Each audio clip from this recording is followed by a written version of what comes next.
At Photokina 2016, Panasonic announced their GH5 camera. This is going to be the replacement for the company's GH4, which is their flagship in terms of the DSLR style cameras that they have. Today at CES, though, they're letting the cat out of the bag when it comes to the details on the new GH5, and we got a chance to play with it for a while last year, and there's quite a bit of new upgrades, to be honest with you. So let's go through some of these key specs. There's a 20.3 megapixel live MOS sensor with no low pass filter.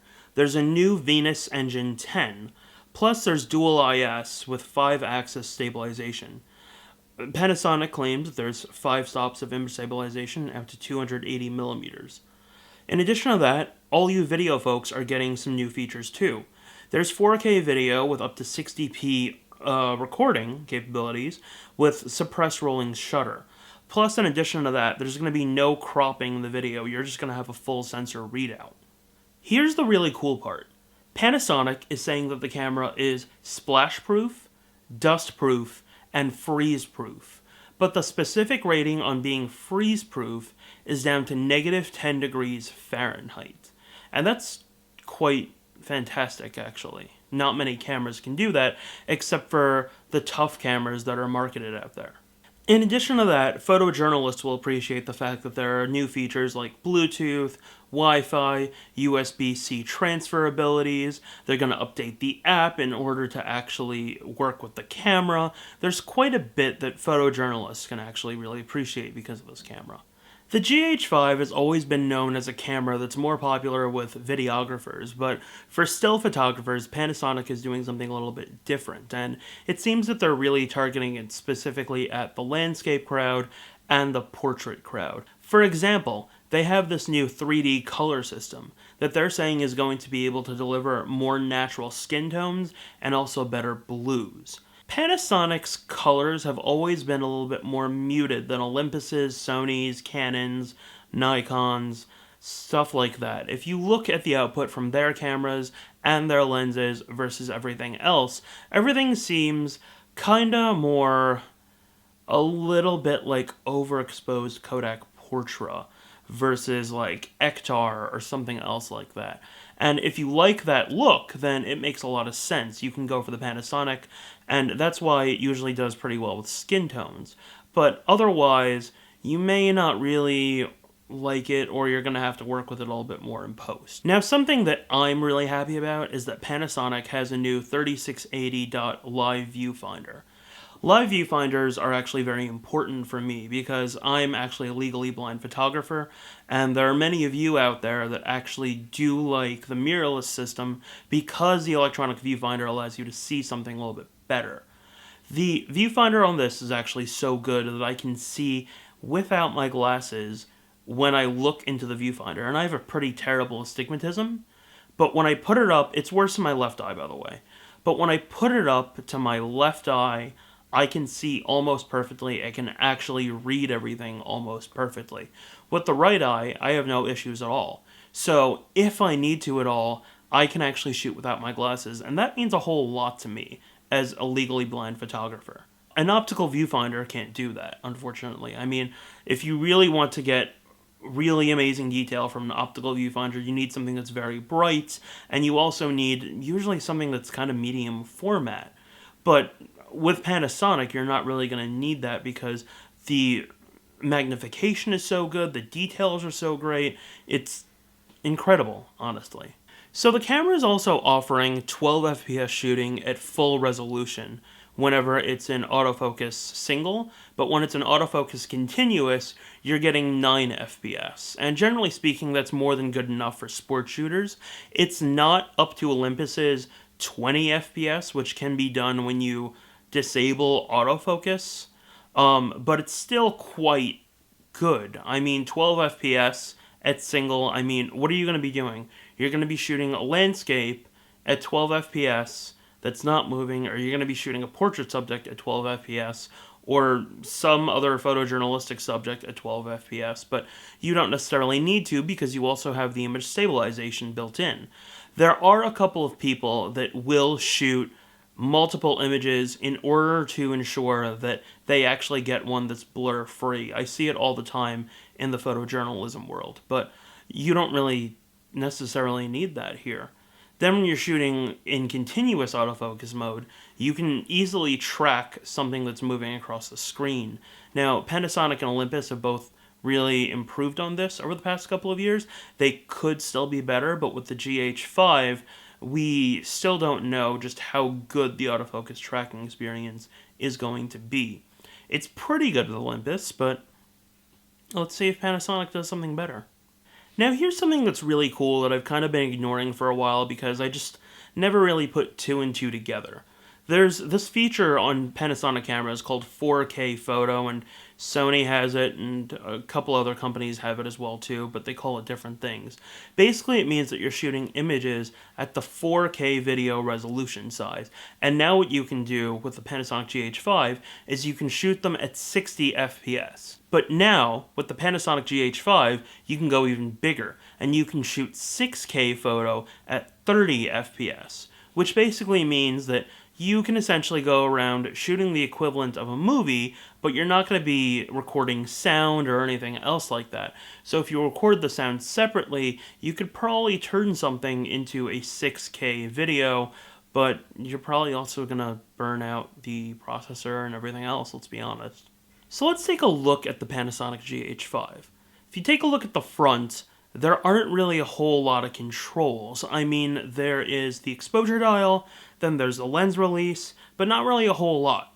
Panasonic also took out the pop-up flash here. Then you also have the lens mounts, and I mean, that's a 4/3 sensor that you have right there, so that answers that question. One of the other cool things, though, is the fact that Panasonic is still including a PC sync port. That's kind of adorable. It means that photographers actually still use PC sync versus radio. It's kind of awesome. And one of the other cool things about the camera is the new grip. I mean, it's from the looks of it, it looks mostly the same, but actually when you hold the camera, it feels better. And to begin with, Panasonic's GH4 really felt very good to begin with. I'm not a major fan of SLR style mirrorless cameras, but this one really impressed me because it just felt so incredibly comfortable, at least for my hands. And I mean, I don't have the largest hands, that's really just how large they are, but it feels really nice in the hand, almost kind of like a 5D, to be honest with you. And it makes a lot of sense because that's sort of the crowd they're going for. I mean, everyone used 5Ds for a while, and now everyone's going with Sonys and Panasonics. Then if you look at the top, there's a whole lot going on here. I mean, you have the drive dial on the left-hand side, you have a hot shoe, you have stereo speakers right by the hot shoe, you have the mode dial, you have a record button, you have a couple other functionalities, kind of like exposure compensation,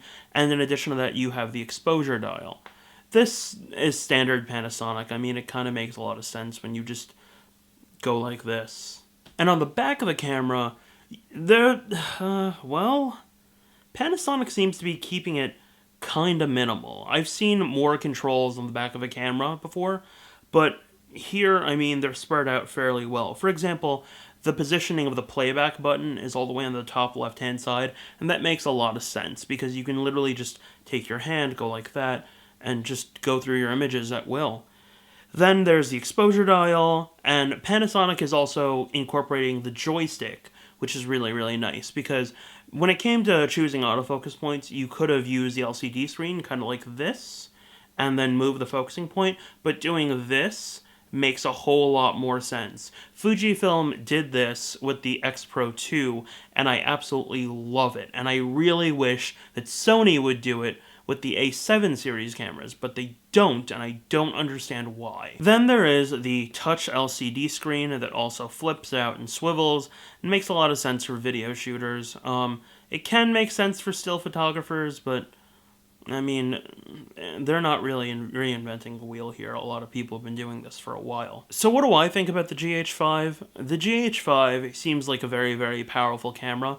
It's going to be up there in price.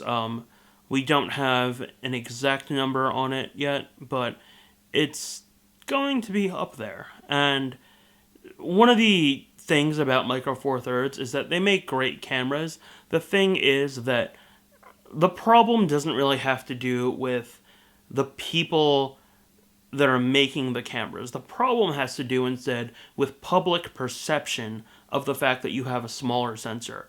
Every argument that you read online is about, oh, this seems like such a great camera, but it's Micro Four Thirds, too bad. And the reason why people sit there and complain about that is because they say the sensor is too small and it can't deliver great image quality. But indeed, it can deliver great image quality, and all you really have to do is just know how to meter to begin with. It's good. It's great. There are no major issues. The cameras are highly capable. My only issue is the fact that there aren't a whole lot of dedicated third-party flash support systems. They do a fantastic job with third-party lens systems, but for flash support, I mean, it's just not really there. You have Pocket Wizard doing a couple of things with the TT Flex, with the whatever they're called, TT5s and Flexes, but then you have to use Panasonic flashes. And then you have the Quantum units, and I mean, more or less, Quantum is kind of a dead company, let's be honest. It's 2017. You don't really hear a lot about them. Yeah, sorry. And then you have a whole bunch of manual options. And I mean, manual options work great, but let's say I wanted to shoot photojournalistic style or a wedding with this. It can be kind of tough without TTL. That's something that I actually vouch for when it comes to using TTL. If you're shooting an event or a wedding, it's so much easier to sit there and put the flash on TTL and let it meter accordingly, and then just say, hey, I want this to be brighter, or I want this to be darker. It's just easier, and it just helps you focus on actually getting the shot. But Panasonic and Olympus don't really have major off-camera flash capabilities yet. Granted, though, this is a camera that's mostly being targeted towards videographers, but they are making some strides to make it better for photographers as well, too. For videographers, this seems like a really, really good product. There are a whole lot of other competitive options out there, though. There's the Sony A7S Mark II. There's the 5D Mark IV. I know a lot of people that are actually using Alexa cameras and Reds instead, just because of the fact that it just makes sense for them. But if you're looking for a compact package, the Panasonic GH5 does seem pretty good. As far as image quality goes, we didn't really get much time to play with it because we were kind of being rushed out. We had to run to another meeting, so did pretty much every other journalist in the room. But from what it seems like, Panasonic is trying to make better strides in creating better high ISO output and less moire in the video and all that stuff. So it seems like it'll be really great. I'm going to have to wait until I actually get an evaluation sample in my hand to be able to tell you my final thoughts on the Panasonic GH5's image quality. So that's it. Let us know what you think about the Panasonic GH5, and thanks for tuning in. Take care.